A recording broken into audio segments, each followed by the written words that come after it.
네, 안녕하세요. 주식은 역시 기리기리세의 기리씨입니다. 안녕하세요, 여러분들. 자, 오늘 증시는 조금은 의미가 있지 않을까라는 생각을 해봅니다. 최근까지 이어진 하락장이 이제는 하락장이 끝난 걸까? 그리고 새로운 주도주가 나오는 걸까라는 생각을 조금 하게 만드는데요. 도대체 어떤 부분 때문에 저 기리씨 또 이렇게 생각을 하는지, 그리고 기리분들이 생각했을 때는 그게 일리가 있는지 없는지 한번 확인해 보시면 좋을 것 같습니다. 같이 공부하시죠. 렛츠 기릿!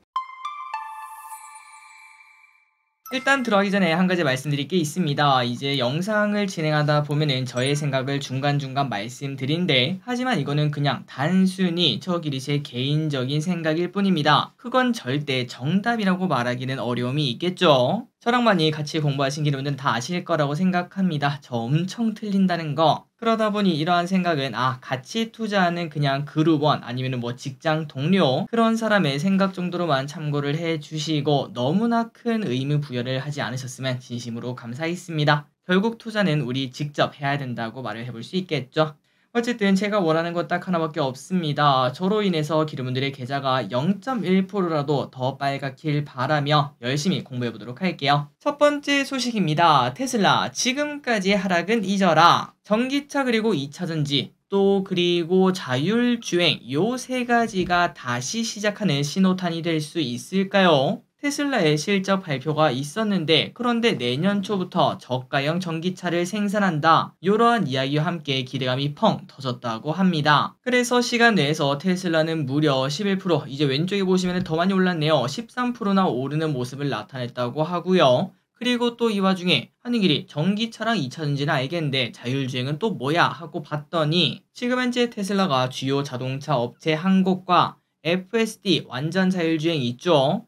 그 소프트웨어 라이선스 제공 협의를 하고 있다. 이러한 이야기도 나왔습니다. 그러니까 새로운 캐시카우가 생긴다라고도 말을 해볼 수 있겠죠. 그래서 이러한 모습에 오늘 포스코 퓨챔, 삼성, SDI 또한 자율주행 관련주 등등 이런 친구들이 상승하는 모습을 나타냈다고 하는데 일단 여기서 우리가 중요한 거는 만약에 테슬라가 오늘 이 13%를 지키면서 오히려 더 크게 상승하면서 마무리를 한다. 그렇다면 겉토양, 확실한 겉토양 아니겠습니까? 그렇게 되면 전기차와 2차전지에 대한 비율을 조금은 수정할 필요가 있겠죠.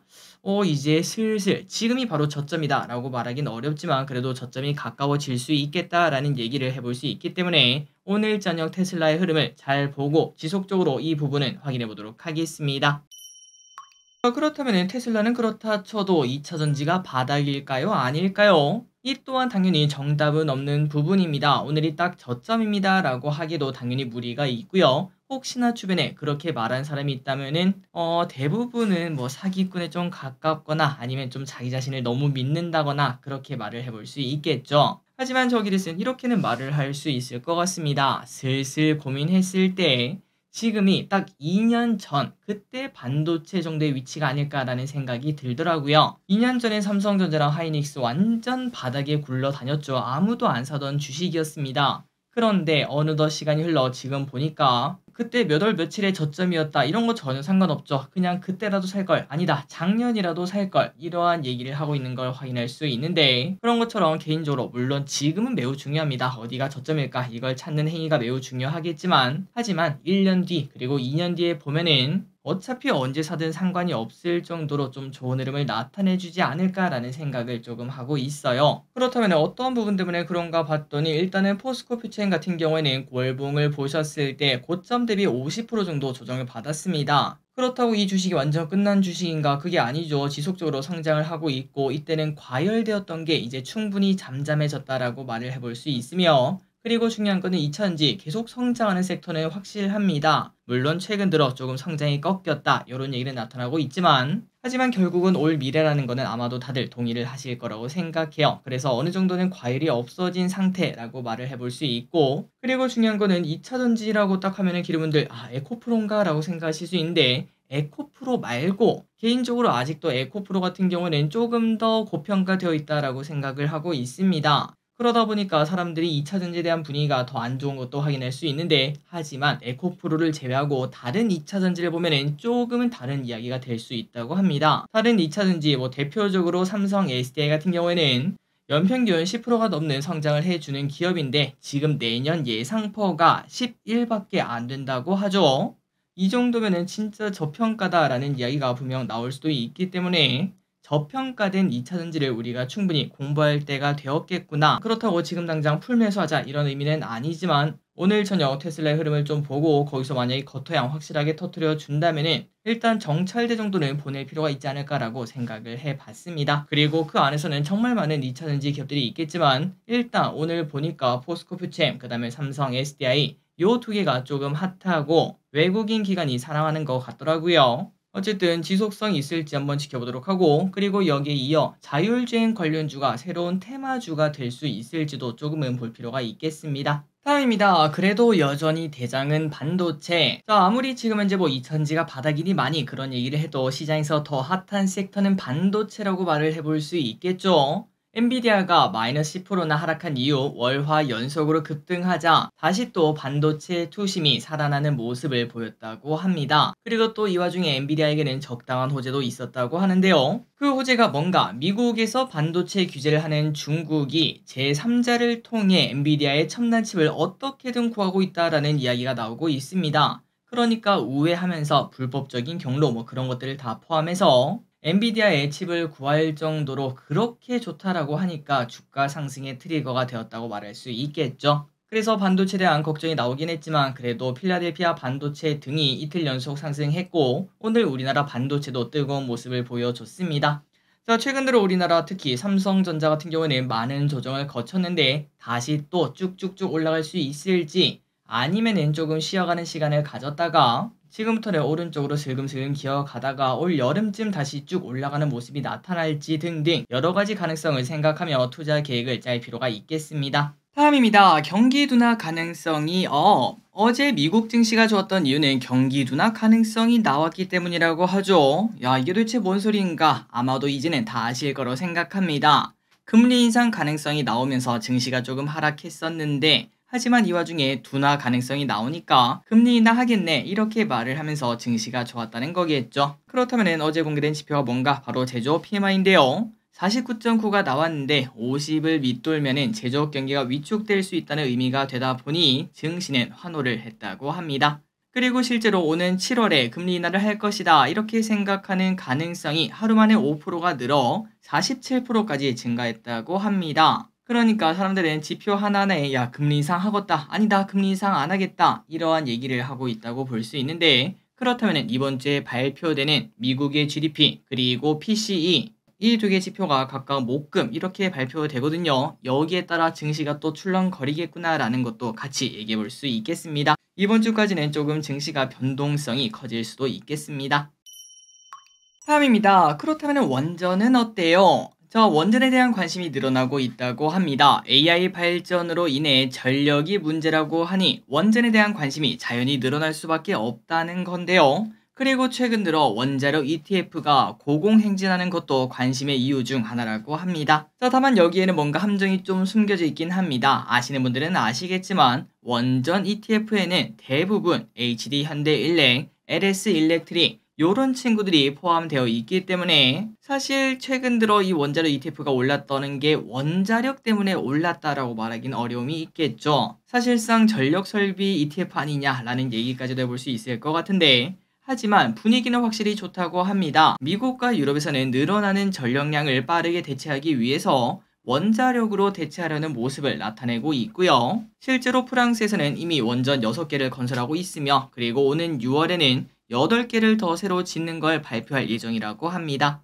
또한 미국도 올해 대선을 앞두고 있다 보니까 누가 친원전파냐라고 말을 해볼 수 있지만 그런데 미국은 바이든 그리고 트럼프 둘 다 원전의 친화적인 모습을 보여주고 있어서 전력기기 관련주가 과열 현상에 만약에 들어가게 된다면은 그렇다면은 그 테마가 또 다른 쪽으로 퍼지지 않겠습니까? 그 중에 하나가 원전이 될 가능성 이 부분도 고민을 해볼 필요가 있겠습니다. 다음입니다. 또 신생아 수가 최저를 찍었다는 소식입니다. 올 2월 출생아 수가 2만 명 아래로 또 하락했다고 하는데요. 이는 통계 작성 이후 1981년 이후 당연히 가장 낮은 수준입니다. 다만 이 와중에 작년이랑 비교하자면 전체적으로는 3% 정도 하락하는 모습을 나타냈으나 서울, 인천, 전북, 전남 등은 상승했고요. 하지만 그 반면 경기, 부산, 대구 등은 감소하는 모습 보였다고 하네요. 그리고 이 와중에 혼인 건수도 줄었다고 합니다. 17,000건으로 작년보다 5% 하락했다고 하고 결국은 계속 악순환 아니겠습니까? 출산이 줄어들고 결혼도 줄어들고 또 출산이 줄어들고 등등. 아마도 이번 주 주말에 슈카월드에서 관련 내용을 또 다루지 않을까라는 생각을 해봅니다. 다음입니다. HD현대마린 목금 청약을 시작하는 내일부터 청약을 시작하는 대여 HD현대마린의 수요직 결과가 나왔는데요. 경쟁률은 200대 1, 참여 기간은 2021건으로 나왔다고 합니다. 그렇다면 공모가는 어떻게 되나 봤더니 공모밴드는 73,300원에서 83,400원이었는데 공모가는 밴드 상단인 83,400원에 확정이 되었다고 합니다. 기관들은 얼마를 써냈나 83,400원을 초과하는 수량이 약 87%를 써냈다고 하고요.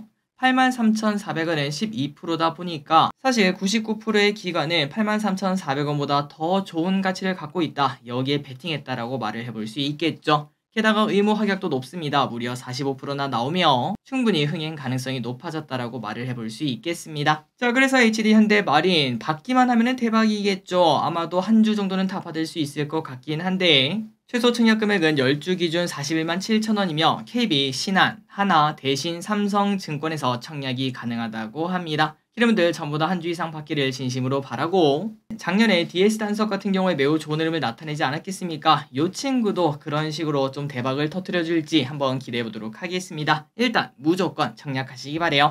다음입니다. 조선업의 반등. 슈퍼사이클이 도래했다던 조선업종은 피크아웃 우려와 더딘 실적 회복으로 주가가 부진했었는데요. 하지만 최근 들어 다시 또 상승의 흐름을 타고 있습니다. 새로운 주도주의 흐름을 조금 보여주고 있는데요. 신조성과 지수는 최근 183을 기록하며 전 고점 189에 근접하고 있으며 또한 선박 발주가 꾸준히 이어지는 와중에 성가가 높은 친환경 선박 수요도 높아지는 점이 긍정적이라고 합니다. 앞으로 실적은 더디게 회복되긴 하겠지만 그래도 흑자전환 방향성은 이어질 것이라고 하며 거기에 다시 불거진 미중 무역 분쟁으로 인한 반사수의 기대감, 강달러 기조 등 이런 것들 때문에 조선업 강세가 이어질 것으로 보인다고 하네요. 다음입니다. K패스 발급 시작. 오늘부터 매월 15회 이상 대중교통을 이용하면 교통비의 20%를 돌려주는 K패스 발급이 시작됩니다. 대중교통에는 시내버스, 마을버스, 지하철, 광역버스, GTX가 포함되며 택시는 제외가 된다고 하는데요. 자, K패스 발급은 카드사 홈페이지에서 가능하며 국민농협, BC, 삼성, 신한, 우리, 하나, DGU, 유페이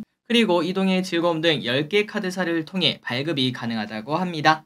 그리고 발급 후에는 K패스 앱에서 별도로 회원가입을 해야 되는 조금의 번거로움이 있긴 하지만 혜택이 많이 크다 보니까 당연히 해야 된다라고 말을 해볼 수 있겠죠.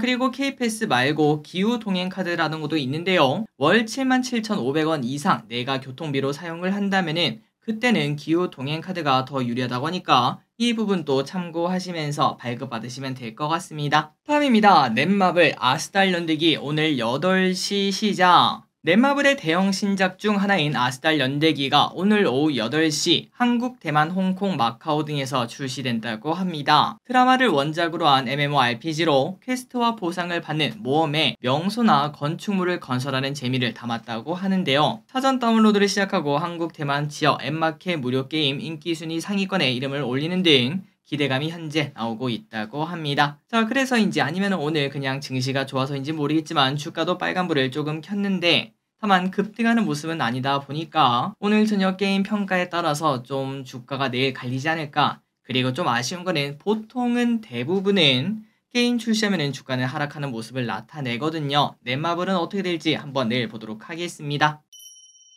다음입니다. HD현대일렉트릭 목표가 100% 업. HD현대일렉트릭이 어제 호실적을 발표하며 불을 뿜는 모습을 보여줬고 오늘 또 상승합니다. 그리고 증권가에서는 목표 주가를 100%나 상승하는 분석이 나오고 있습니다. 하나증권은 현대일렉트릭의 목표가를 기존 14만원에서 28만원으로 상승시켰고요. 그런데 사실 어제 종가가 24만원인데 기존 목표가가 14만원이었다 보니까 이거는 너무 늦은 거 아닌가, 빨리 진작 올렸어야 되는 거 아닌가 라는 생각을 조금 해봅니다. 자, 다만 이러한 전력설비 관련주 구리 가격 상승이 시차를 두고 하반기 마진에 영향을 줄 수 있다는 거, 이 부분은 참고하라고 하는데요. 하지만 그럼에도 판매자 우위의 시간이 오랜 기간 지속될 여지가 충분하다 보니까 우상향 흐름이 지속될 가능성이 크다고 분석을 했습니다. 그러니까 어제 서프라이즈를 낸 HD 현대일렉트릭 등등 요 친구들은 빠질 때마다 사는 게 맞다라고도 볼 수 있겠네요. 다음입니다. 요즘 유아 감염병이 좀 많이 유행하고 있다고 해요.